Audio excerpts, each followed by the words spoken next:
So, how do we actually get power straight from sunlight? Let's dive in and find out. It might sound obvious, but the sun's power is hidden in some really surprising places. Fossil fuels, wind, even hydro, they're all just different forms of stored solar energy. But what if we could just harness the sun's power directly? Well, that's where photovoltaics comes in. It's this super simple, elegant process. No noise, no pollution, not a single moving part.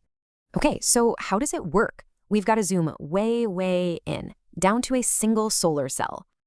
The key ingredient is silicon. Yep, the same stuff that powers our entire digital world.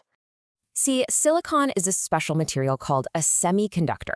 We can make it conduct or not. But pure silicon on its own won't cut it. We have to tweak it to create an imbalance.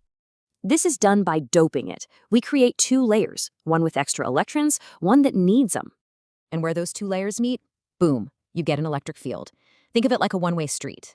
So how does this one-way street make electricity from light? Okay, this is the really cool part. A particle of light hits, knocking an electron free. That field then gives it a huge push. All right, let's zoom back out. One tiny cell isn't much on its own. We need to scale this up.